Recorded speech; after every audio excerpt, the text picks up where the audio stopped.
When you look at some of the best known brands in the world, you don't need reminding about what they are or what they do. For example, what about this one? Or this one? Then there's this one, and their main rivals, this one.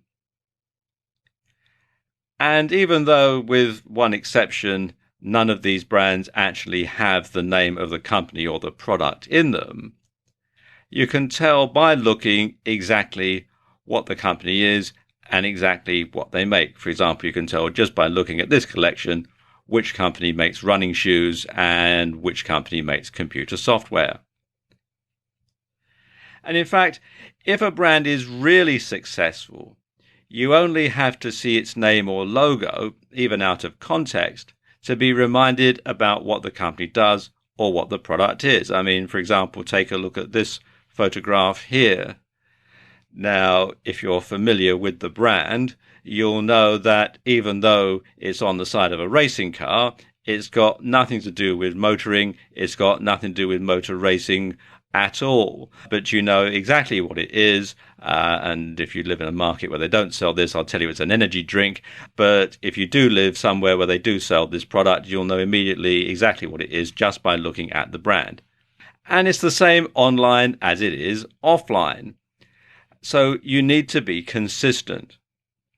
So if let's say you're Sam Owen 101 on Facebook, and new video for you on Twitter, and new video to go on YouTube, and Sam Owen's video productions on LinkedIn, and new videos for you on Pinterest, well, nobody is going to know that you're the same person or the same business. Likewise, if your website has one color scheme and your Facebook page has another and your Twitter feed has another and you use a different logo on your letterhead than you do online, well, quite frankly, people are not going to take you seriously. So, how can you be consistent? Well, really, this is something that you must do from the very beginning. So when you're just starting out, you need to decide on a business name. Now, of course, I suppose the obvious way is to just simply use your name, but that can be problematical if you ever decide to sell the business on to somebody else. You're also selling the rights to your name. So generally, if you plan on perhaps selling your business on later on, then using your name isn't a very good idea. What is a very good idea, though, is something that is descriptive of what you do. So if you make a particular product or you sell a particular service, then including that in your business name is a good idea. And likewise, you can also include keywords as part of your business name that will make it easy for search engines to find you, and it will sort of stick in people's minds that you are or your company is or does this particular thing, and it's a keyword that sort of lodges in their brain. Regardless, you should have something that's easy to remember, something that's not too convoluted, something that easily trips off the tongue, something that people can sort of lodge somewhere in their brain, and when they need your product, they need your service, they can simply think, yes, we can have so-and-so. Or, for example, you could have something cryptic. Probably the best example of this that I know is Nike, and Nike was the ancient Greek goddess of victory. So, of course, a bit cryptic there. They were sort of thinking, well, Nike, victory, wear our shoes, cross the finish line first, that sort of thing. Something else that you really do need to do is to make sure that nobody else is using it. If you go to a whole lot of trouble of setting yourself up with a business name and then you find that actually somebody else is using it, you're going to have to start all over again. You also want to make sure that it's not deliberately confused with another more established business. And I'll give you a real life example here. Here in the UK, there is a chain of pharmacies and drugstores called Boots the Chemist. And they are a regular presence on just about every high street and shopping mall in the country. Now, I know of this guy whose name was Booth, and he started a chemist shop. He was a pharmacist by profession, and he started a chemist shop, and he called it Booths the Chemist. Well, Boots the Chemist weren't very happy about this, and I'm told that they got him to change the name of his shop so that it couldn't be confused with theirs. So you do have to be very careful when choosing your business name that you can't purposely confuse it with another company. Something else you should do is to have the same color scheme. So you want to have the same color scheme on all of your social media sites. You want to have the same color scheme on your website, and also offline. If you run a bricks and mortar business, you want to make sure that your letterhead, that your signage, if you have a van, you want to make sure that it has the same colors as the rest of your business, so that you've got a completely seamless association in the customer's mind between those colors and you.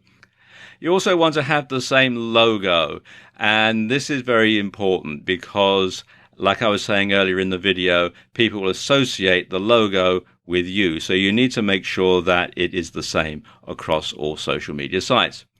And it's a good idea to get it professionally designed. You can find someone to design a logo for you on Fiverr.com. That's Fiverr with 2 R's. And this is a site where people will do all sorts of stuff for $5 or for multiples of $5. And you can see here I've done a search for logo design, and there are quite a number of different people offering this particular service. You should also have the same handle or username on all of your social media. Like I was saying earlier in the video, if you're one name on Facebook and a different one on Twitter and a different one on Pinterest, then people aren't going to know that you're the same person or the same business. So it's a good idea to go through and register an account on all the different types of media, all the different social media platforms, even the ones that you don't plan on using. Primarily because this will stop other people from hijacking your name and trading off your goodwill. Likewise, you should register all the extensions of your domain name. So you want to have your domain name .com, .net, .co, .tv, .co.uk, .com.au, etc., etc. So finally, you want to get things set up so that whenever somebody sees your logo, hears your business name, or sees your handle, they'll automatically think of you. And then you know that they've become true fans. In this video, I want to talk about ways that you can grow your Twitter fan base. Now, Twitter is a fantastic tool for marketing and getting more fans and followers. But most people don't use it correctly. And you must make it easy for your fans to find and follow you. And this means having the same branding as on other sites. Now, for example, let's say you run a site in the fitness niche called Ultimate Fitness Supplies, and you supply home gym equipment, say. Well, you would want to call your business obviously Ultimate Fitness Supplies. You would have your website ultimatefitnesssupplies.com. On Facebook, you'd be facebook.com/Ultimate Fitness Supplies. On Twitter, you'd be at Ultimate Fitness Supplies, and so on. And you keep that up all the way across. Something else that you should do on Twitter, and it's very simple, but surprisingly people don't, is to simply ask people to follow you. And if you place a Twitter button on your website and ask people to follow you, well, that's usually enough. But if you find people still aren't signing up, it could be because of one or two things. First of all, either no one knows that it's there, so you'll need to make your sign up button a bit more prominent, or you're not providing enough incentive for people to want to sign up, and this can be a big problem. So instead of just leaving it to chance, why not say in the occasional blog post something like, to stay up to date with all our latest content and special offers, please follow us on Twitter. Or for exclusive special offers, follow us on Twitter. And then occasionally perhaps you might tweet a coupon code number to your Twitter fans that they can use to get a discount when they come to check out, if you have a shopping cart site, that sort of thing. So it gives people a really good incentive to follow you on Twitter because there's something in it for them, as well as being able to receive all your latest tweets. Now, something like this might just be enough to draw attention to your Twitter feed and get people interested. And this works even better in video, so if you occasionally vlog, be sure to ask people to sign up at the end of each video. And you can perhaps have a graphic that says, follow us on Twitter, and then your Twitter tag, etc. And once you have a decent number of followers, then you can use the option to have this number displayed. And this can be really powerful because people love to follow the herd. And you can create a follow button quite easily on this site, which is publish.twitter.com, and just simply enter your Twitter URL in here and follow the on-screen instructions. But of course, the best way to get people to follow you on Twitter is to simply deliver quality content that people want to read. But unfortunately, so many people get this one totally wrong. So let's look at these particular tweets. And let's say, again, that you're in the fitness niche. Something like this. Do you want to get in shape faster? Try our hashtag chin up, hashtag bar, hashtag fitness, hashtag hypertrophy. Running in a marathon? Make sure your hashtag training, hashtag shoes are up to the task. We're offering a 10% discount to new clients for this month only. Sign up now at, and you've got the bit.ly URL there, hashtag deals. Our dumbbells come in a range of weights and sizes, hashtag dumbbells, hashtag weightlifting. You get the point. So what's wrong with this exactly? Well, it will be quicker to ask what's right with it. I mean, think about it. Would you follow that kind of a Twitter account? What would be the point? If you were an existing customer or fan, seeing adverts for something you were already using wouldn't offer much value. And if you weren't an existing customer, you'd probably be frustrated and annoyed by all the constant nagging. So the question you need to ask yourself is, what would your customers want to read? So put yourself in your customer's shoes, and seeing as we're on a fitness theme here, put yourself in their running shoes. What would they like to know about? Well, as you're in the fitness niche, you could provide fitness tips or workout advice, diet ideas, etc. If you run a blog on martial arts, then discuss moves in your favorite martial arts film. Think of each tweet as a mini product and try to ensure that the reader benefits from it in some way. Now, whether that's by being entertained or by learning something, it doesn't really make a lot of difference. Also, for business niches, industry news can also prove very popular. Another approach to take is a little less on the nose. Instead of directly discussing your niche, your industry or your service, you can talk about the lifestyle of people involved with your topic instead. Try and sell the idea that you're all part of a community and tweet about subjects that might inspire or subjects that your audience can relate to. And you don't have to come up with original material every time either. You can retweet tweets from other leading players in your niche. And this helps to build a sense of community, and it tells followers that it's okay to retweet your tweets too. And of course, then you'll spread your word much further and wider than you would do if it was just to your own followers. So there you go, just a few ways that you can grow your Twitter fan base. In this video, I want to give you some tips on building a massive YouTube following. Now, why is it that some YouTube videos get so many views they practically break the counter, yet others get seen so infrequently the page looks like Tombstone before the Outlaws ride in? And how come some YouTube channels have many thousands of subscribers and their video stats hit four figures within a few hours, whereas others might get 1 or 2 subscribers a year and their videos never get viewed 100 times before they get taken down? Well, there are a number of different answers to that question. And while you might not have as many views and subscribers as Gangnam Style, you can certainly build a solid following and get a decent number of views for your videos. The main determining factor for how popular your videos are going to be comes down to your niche, and some niches are more popular than others.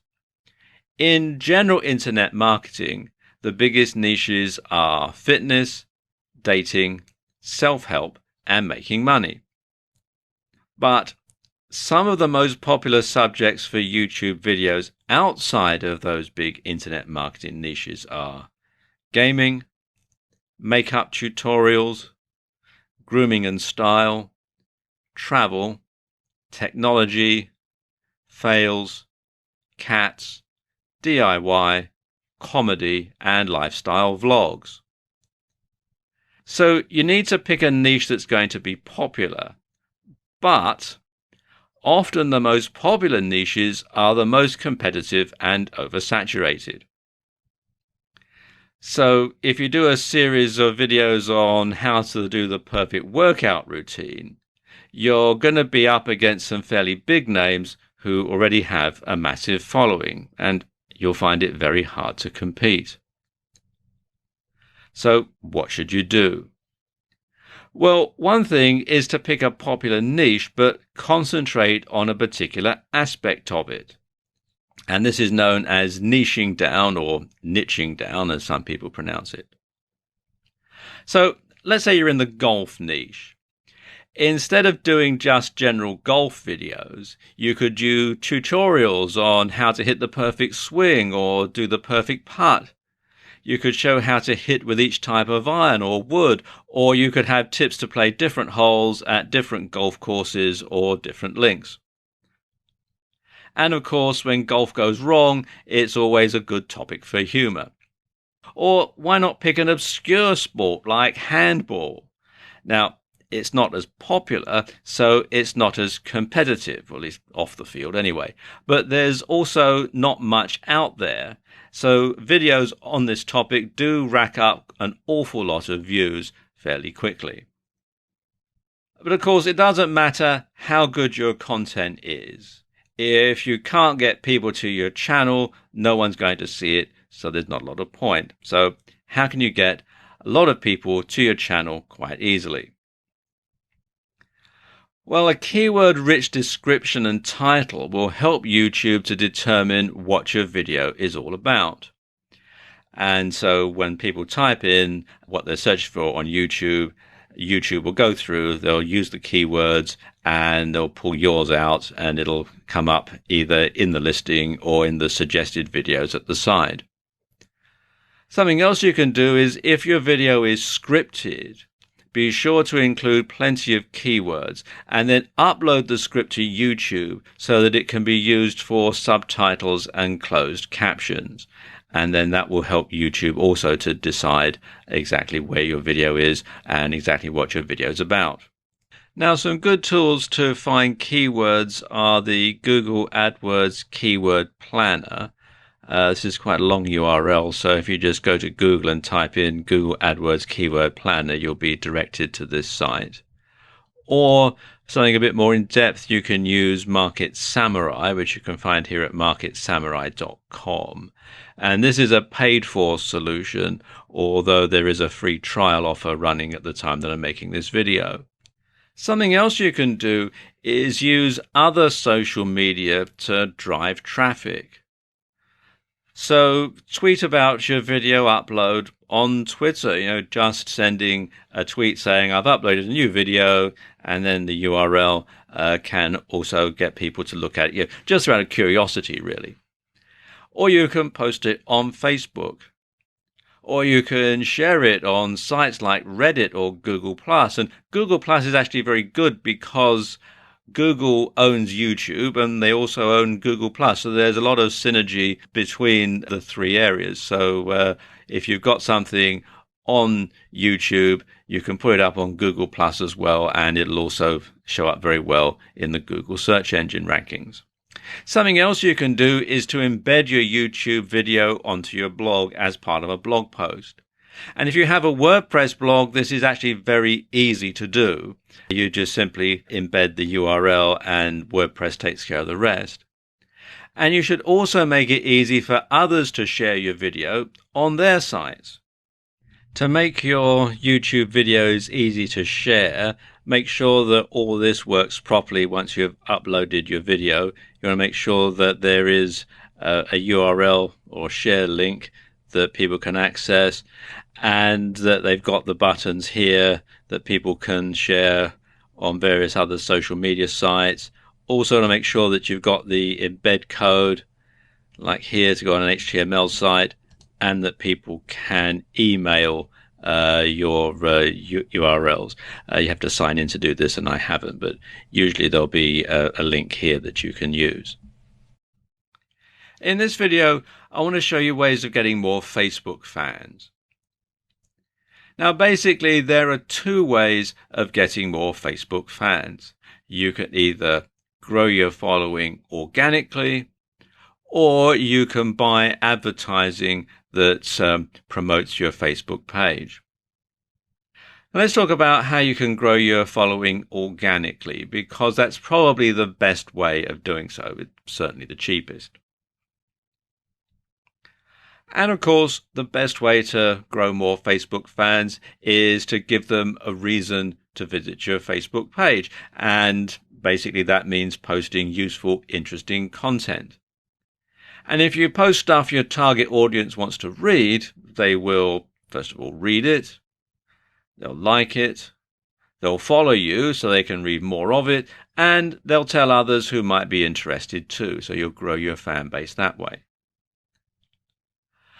When you're posting content, it's always a good idea to post a picture or a GIF alongside your post. And it makes it more eye-catching and interesting. And if possible, you should post an original picture if you have one, preferably one that ties into the content of the page and perhaps shows you in it as well, because then it basically cements it and ties it all together.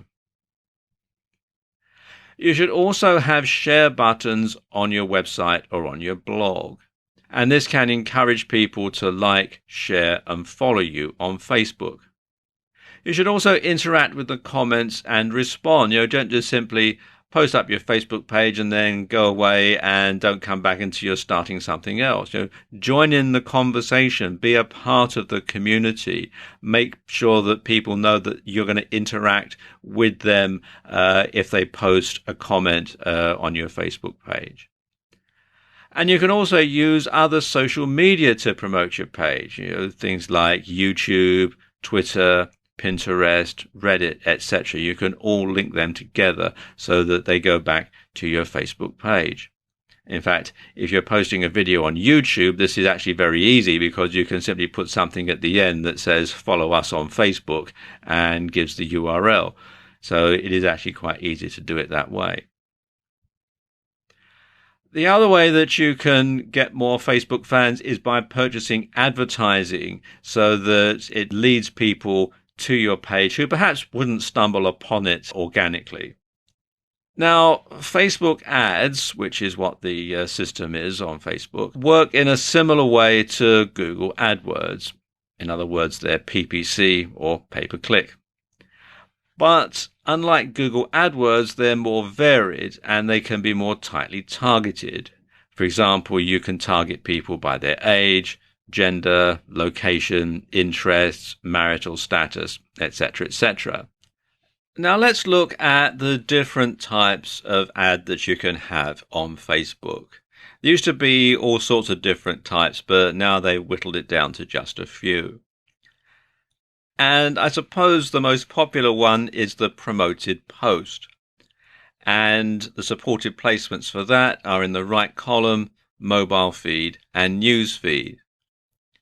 And this is a great way of getting a larger audience engaged with an important piece of content or promotion.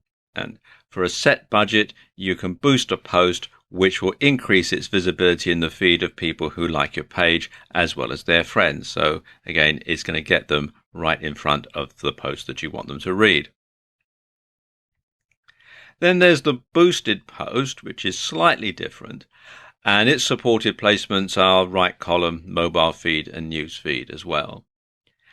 And it's available to pages with 50 likes or more, and it's basically a simpler version of promoted posts. And you can choose fans of your page and their friends, or you can choose to select by targeting criteria. Then there's a domain ad, and the supported placement for this is the right column. And domain ads are essentially adverts that appear in the sidebar and point directly to a website that you're hosting, so you can go straight to your website. And these are perhaps the simplest form of ads and are composed of a simple heading and a block of text. And it's a bit like Google AdSense, if you're familiar with that type of advertising, AdWords, AdSense. Then there's the multi-product. And this is placed in the newsfeed and the mobile newsfeed. And multi-product ads, as you would expect, display multiple items on a slideshow type display that lets users browse and shop right from Facebook. And this is incredibly powerful for e-commerce stores, and it means you're really only posting one ad to promote a whole range of products. Then there's the page like. And this supported placements for this one is the right column, newsfeed and mobile newsfeed. And this is an advert for your Facebook page, essentially. And with these, you're trying to increase your number of likes so that you can generate a bigger audience to market to. Then there are video ads, and the supported placements are the right column, newsfeed and mobile newsfeed. And video ads lets you showcase a video. And these are good for getting likes, and they're powerful for video marketing. Then there are app ads, and the supported placements are the right column and the newsfeed.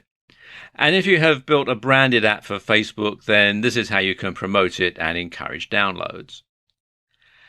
Then there's an event ad. Now, these are in the right column, newsfeed and mobile newsfeed. And they, as the name would imply, allow you to advertise events. And this can be useful for increasing interest for a company launch event, for instance, or a conference, or if you've got a bricks and mortar store and you're running a special event or a promotion, then you can use this to tell people about it. And finally, there's an offer. And the supported placements are the right column, newsfeed and mobile newsfeed. And an offer advert is useful for companies who want to market a special offer. And anyone who clicks on your ad will be emailed a code that they can use in order to redeem your special offer. And this is great for encouraging sales. And all of these different ways will help you to build your fan base, because even if it's something like an offer ad, people are going to know about your Facebook page, and you can encourage them to like you and follow you and so on. So this is just a few ways that you can build your Facebook following, build your Facebook fan base. Instagram and Pinterest are often overlooked by marketers, which is a big mistake, because you can actually generate a lot of traffic and sales from these particular two types of social media. Now, for the uninitiated, I better explain that Instagram and Pinterest are picture-based media. And they cater mostly for a female audience and are generally reached via smartphones. So let's look at each of these in a bit more detail. First of all, Instagram. Now, Instagram is an app that's growing in popularity. It has over 300 million users, and it's adding more every day.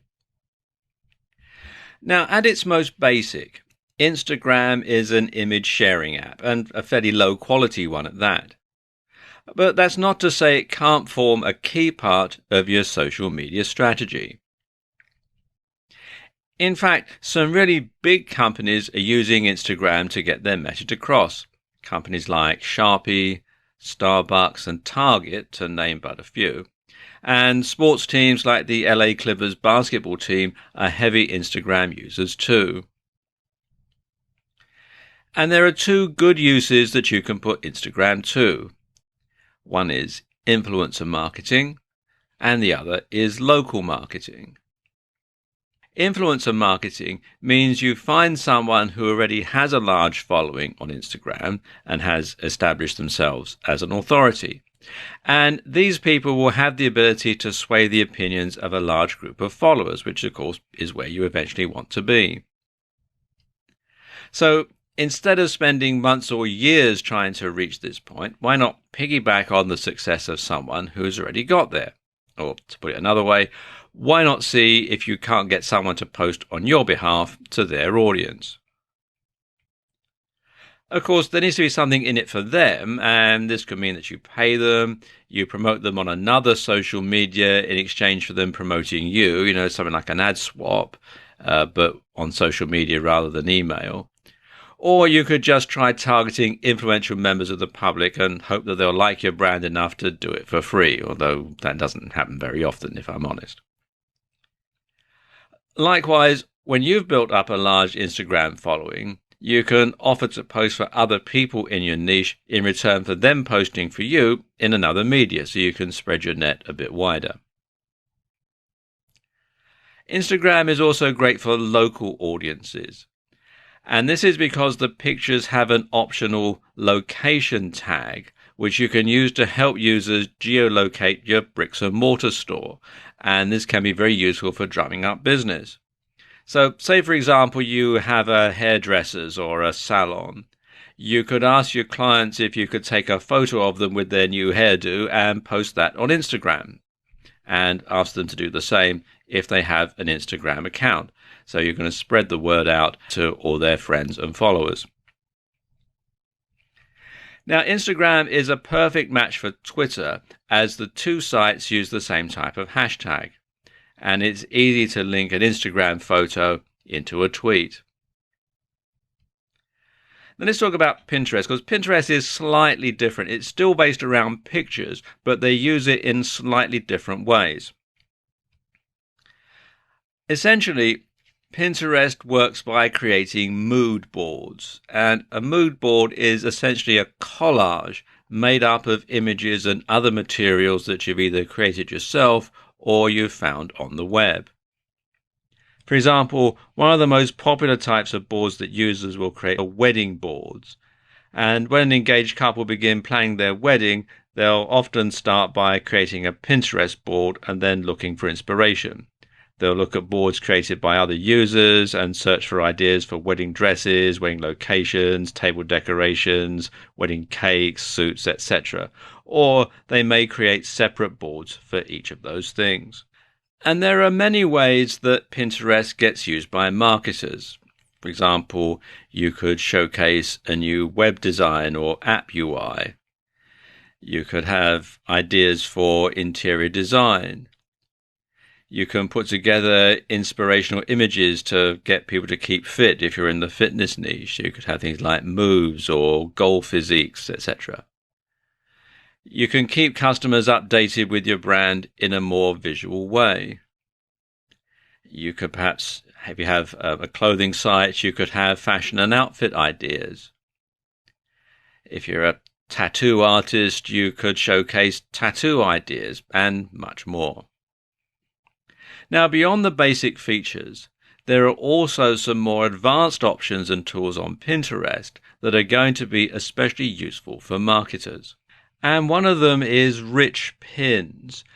Now, rich pins, as it says here on the page, are pins that include extra information right on the pin itself. And there are 6 types of rich pins. There's app, movie, recipe, article, product, and place. And if you come here to this page, business.pinterest.com/en/rich-pins, you can see it explains all about them, and you can click the links to get more information in detail on all of them. Finally, Pinterest also provides a large amount of analytics data. Now, to get this, you'll need to convert your personal account to a business account, and at the same time, you'll need to verify your account. From there, you'll be able to see what pins are getting pinned from your website or your blog. This in turn lets you see which content is really performing well and engaging your audience. And there are other advantages of making this switch too. Can you promote your blog or business with a personal account? Well, of course you can, to an extent, but there are some considerable advantages of making the switch. To start with, Pinterest actually requires you to make your Pinterest account a business one if you intend on using it for profit. A brand new feature of Pinterest is Pinterest Ads. And as the name would suggest, it enables you to actually buy advertising on the Pinterest platform. And this is brand new, so not very many marketers are using it at the moment. And you can find out more at ads.pinterest.com. So there you go, just some ways that you can use Instagram and Pinterest in your marketing mix. LinkedIn is a much smaller social network than the likes of, say, Facebook. But that's its strength. You see, LinkedIn is exclusively for businesses and business people. Here are a few stats. 1 out of every 3 professionals is on LinkedIn. LinkedIn is the world's largest professional network and gives you access to the largest group of influential and successful individuals anywhere. As of 2015, the last year of which statistics are available, LinkedIn had 364 million members. And LinkedIn continues to grow rapidly. At the same time the previous year, the site had 296 million members. LinkedIn has members in over 200 different countries, and it's one of the oldest social networks, having been formed in December 2002.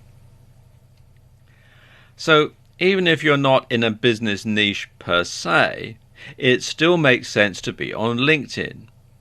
And you can target business people for leisure niches and big ticket items, and you can network with other marketers. And that's LinkedIn's biggest strength. It's a network. It's a tool for self-promotion, giving you access to a gigantic network of contacts operating within your field, and it gives you the means to reach them, to work with them, and to be seen by them. Now, when it comes to marketing, you can use LinkedIn to increase awareness, to build brand loyalty, to create a more professional impression for your brand and for your services or your products, to promote a website and gain SEO or social media marketing benefits, to find potential clients and customers, and to build leads and keep in contact with them. So when it comes to creating your LinkedIn strategy, well, the best place to start is actually the beginning. So if you haven't done so, come over to linkedin.com and sign up. And the first thing that you'll need to do is create a profile. And there are 2 types of profile that you can create on LinkedIn. The first is your own professional profile, which would be a profile for you specifically. And the second is the profile that you'll create for your business, which is where you'll promote your brand instead of yourself. Now, to begin with, you'll want to start your personal profile on LinkedIn. And what this is going to do basically is act as a springboard for your other activities. And so the idea is to sell yourself and make yourself look professional and accomplished while you're doing so. Now, I won't go through the entire procedure here as it's pretty straightforward. Nevertheless, it's best to write everything out ahead of time on your word processor so that it reads well and it places you in the best possible light. Now, your profile is basically your CV or resume online, so you need to be consistent and make sure that what you say stacks up. Bear in mind that people will look elsewhere online to verify what you put here, and any contradictions with information that can be found elsewhere will destroy your credibility in an instant. Once you've made your LinkedIn profile, the next thing you'll want to add is your company page. And this is basically like a profile, except you'll be writing about your business rather than about yourself personally. And this means you should write in a manner that sounds a little more detached and professional, and you should focus on the value proposition. How do people stand to gain from using your products or services, as well as things like the mission statement and goals.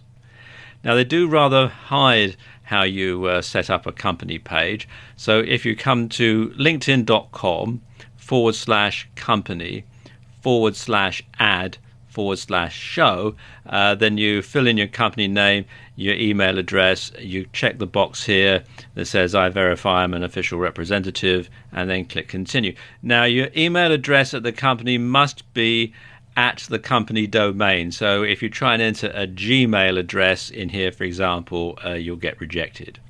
Now, there are two main ways you can reach an audience on LinkedIn for free: influencer marketing and content marketing. You can also buy paid advertising, but I'm not going to cover that in this video. Now, influencer marketing means you're going to stop trying to reach as wide an audience as possible with your own marketing, and instead you're going to focus on the quality of the audience that you market to. Now, this might mean focusing on one individual and getting them to promote something that you have to say. So, for example, if you were to take conventional marketing on Twitter, I know we're talking about LinkedIn, but let's talk about if you're going to do this on Twitter for a moment.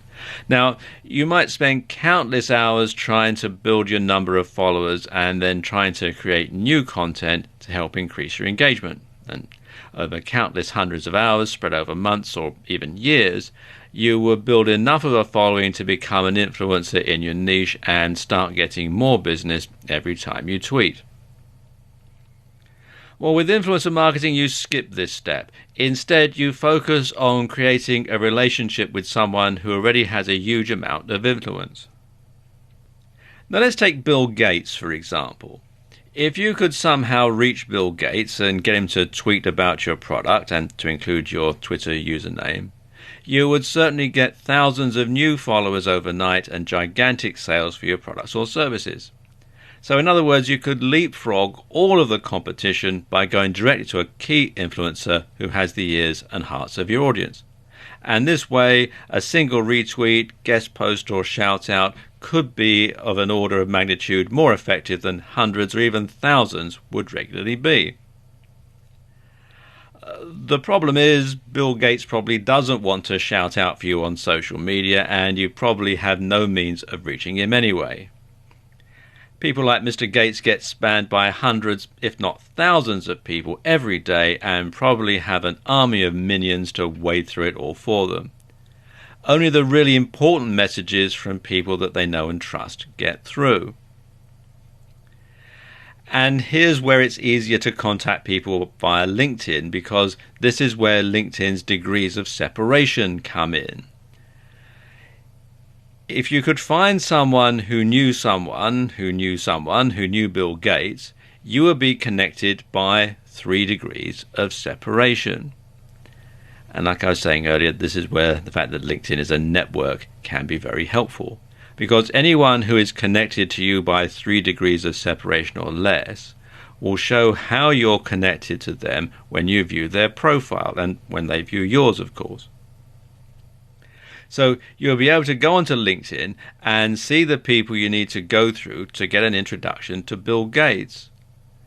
And what's more, if you're connected by someone with 3 degrees or less, you'll be able to send them in-mail. Now, this is a message they'll receive in their LinkedIn inbox, which statistically has a good chance of being opened. And suddenly it becomes all the more possible that you could reach a big influencer in your niche. And then there's content marketing. Now, like influencer marketing, it's an incredibly powerful marketing tool. In fact, content marketing is considered the natural evolution of search engine optimization, and it's now an integral part of almost every business's marketing strategy. And content marketing means putting high quality articles onto your blog and posting them on LinkedIn to share with your connections. It also means joining groups and participating in the discussions. Now, don't use these as tools for direct selling, because that's going to be a real turn-off. Instead, what you're doing is converting your LinkedIn connections into potential fans and regular visitors to your website or blog. And this might also lead to some people signing up to your mailing list or even becoming direct customers or clients if your site is good at converting. At the same time, if you keep posting great quality content to your LinkedIn network, you'll find that they start to think of you as someone who knows what he or she is talking about with regards to that subject or niche. And this is the other huge benefit of content marketing. It allows you to demonstrate your knowledge and to give your visitors a free taste.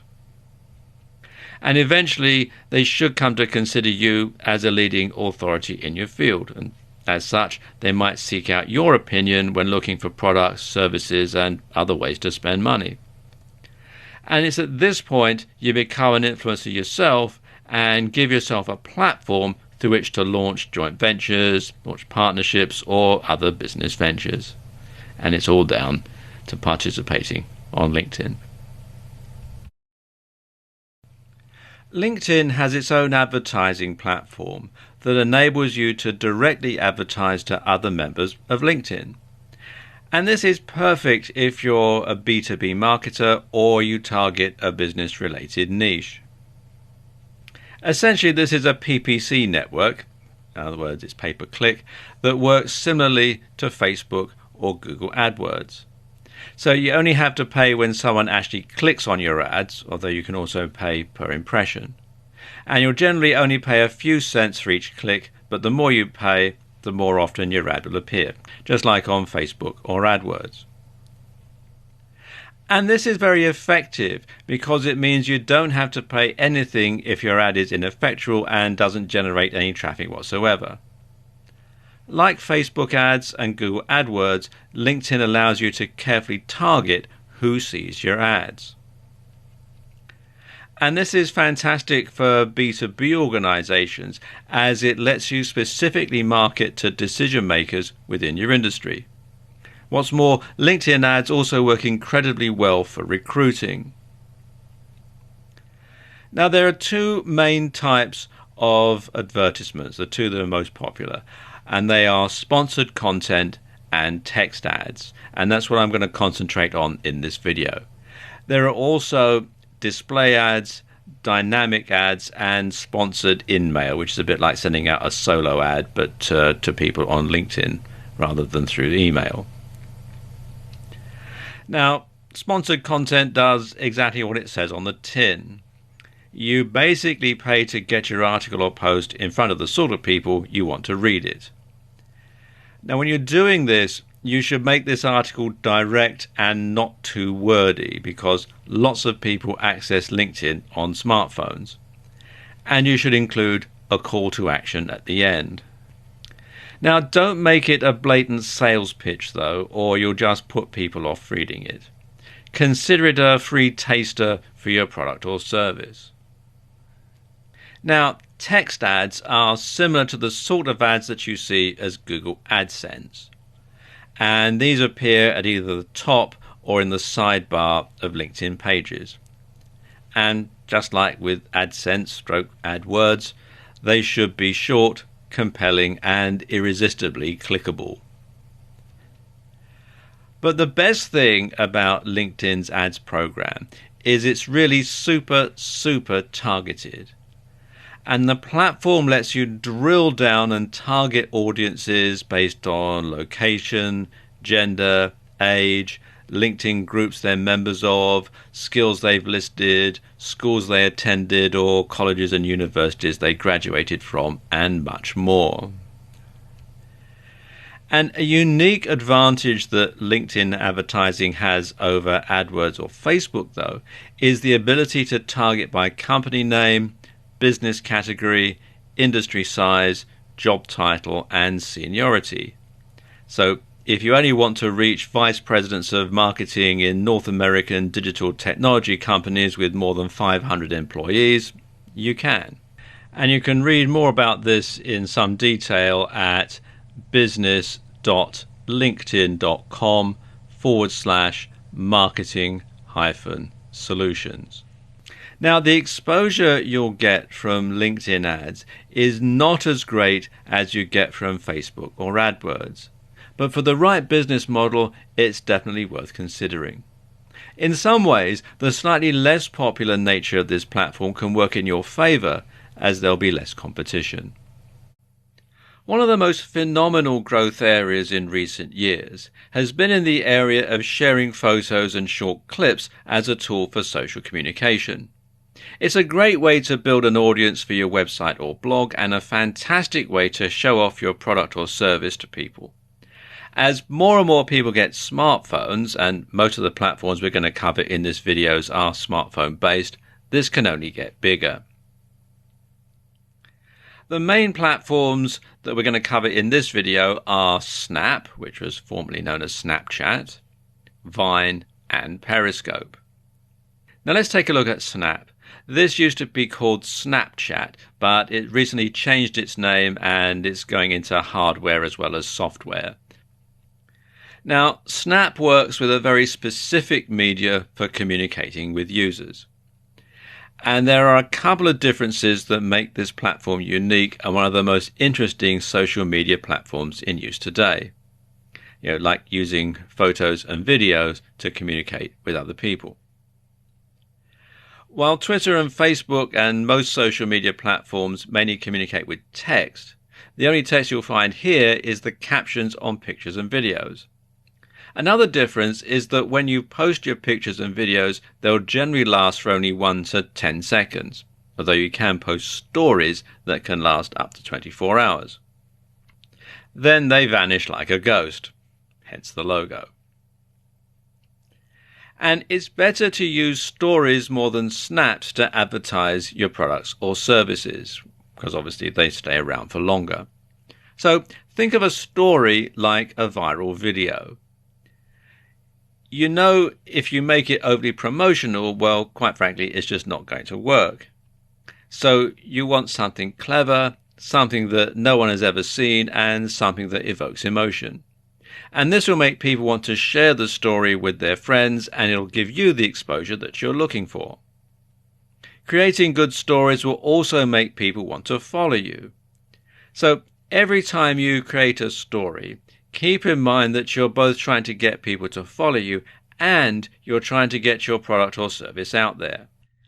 If you want to get a good idea as to how stories work and which ones are most popular, check out some of the Snapchat stories, and they still use the old name at the moment, on BuzzFeed.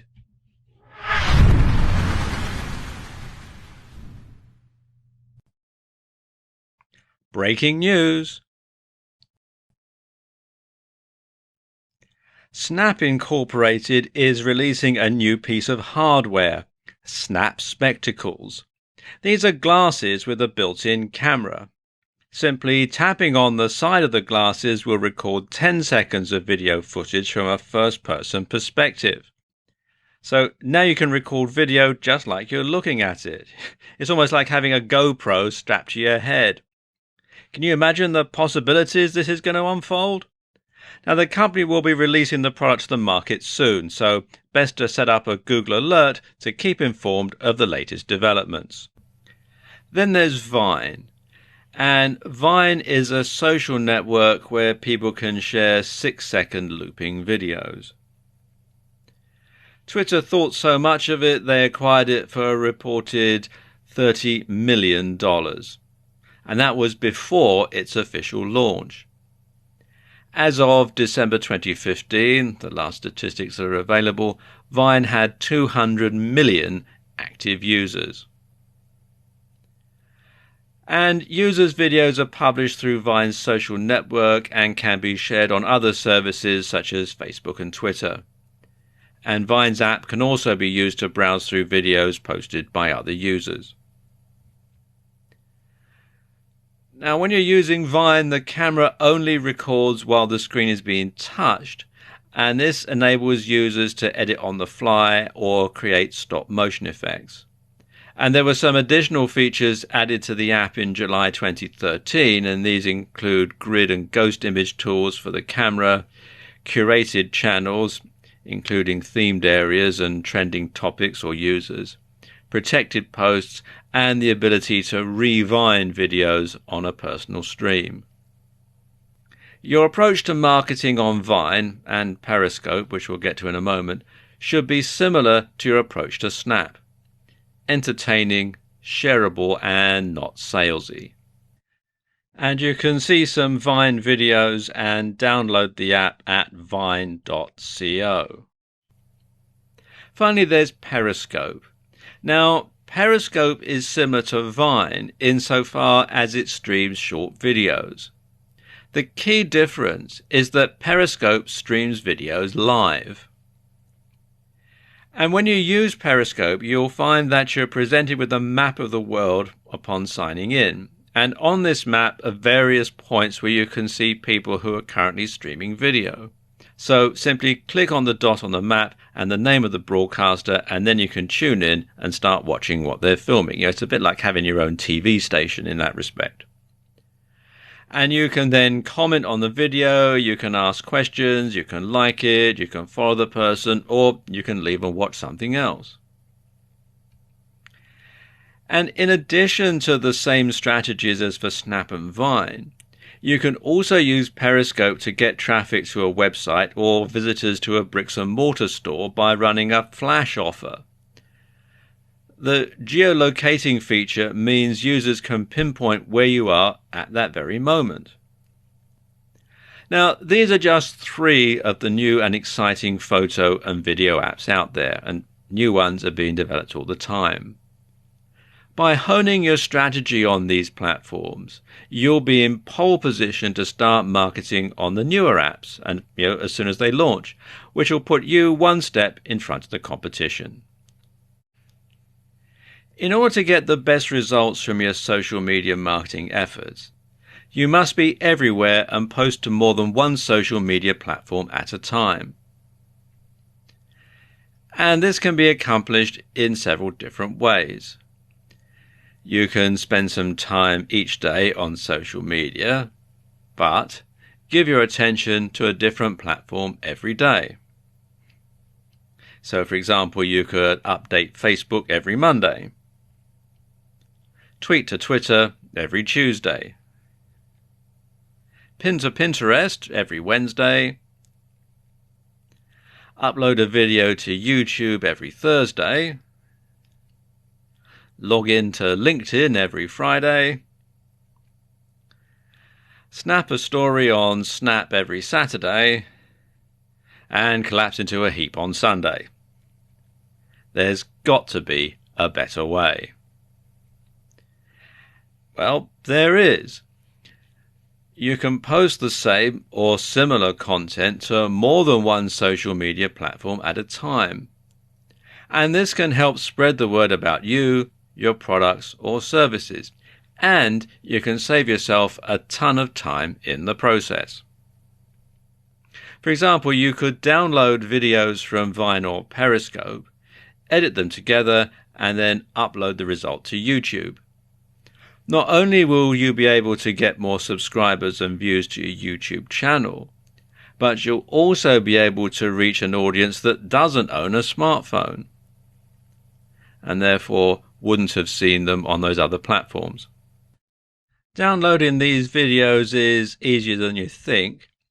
Just go to Vine Video Download, which is www.vinevideodownload.com, or Scope Down, which is www.downloadperiscopevideos.com, and follow the on-screen instructions. It's all really quite straightforward. When you post an article on your blog, rewrite it slightly and upload it to your Facebook page and to LinkedIn. You'll need to rewrite it so you don't get hit with a duplicate content slap on Google.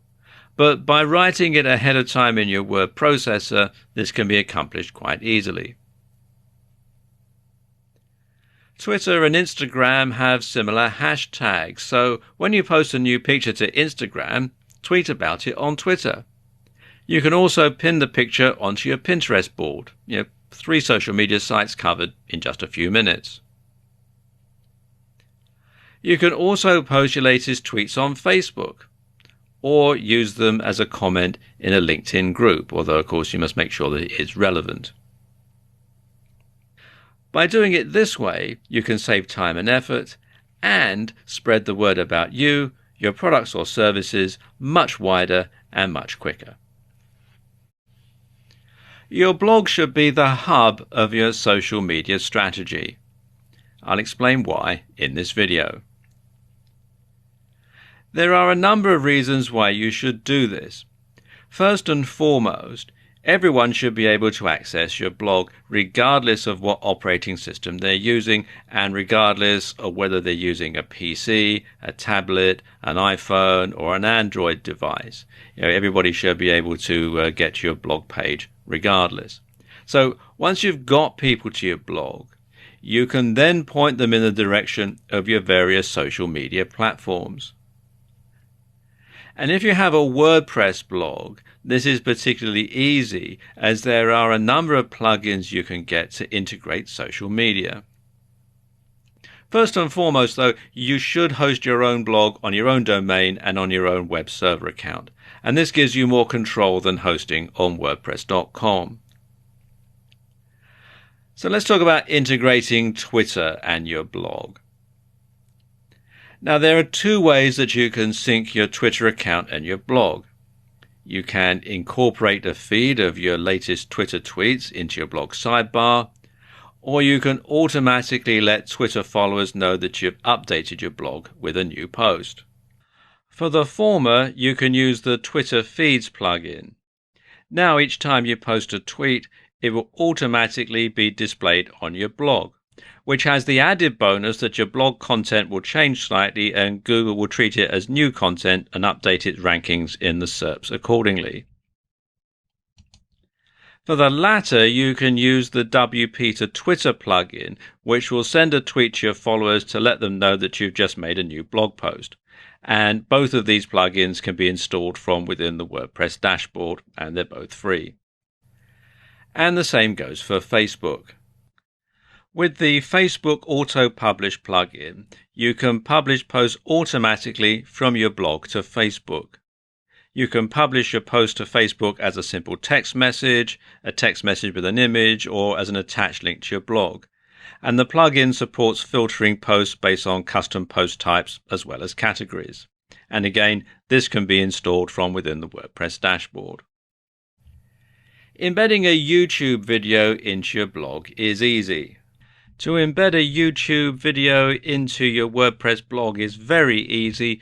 All you do is copy and paste the URL into your blog post and WordPress will work out the embed code for you. So you don't need to do any coding or anything like that. Just copy and paste the URL and the WordPress software will take care of the rest.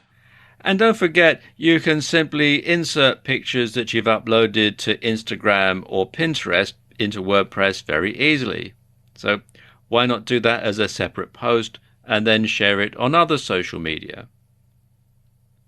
Finally, you should make it easy for visitors to your blog to share your content as widely as possible.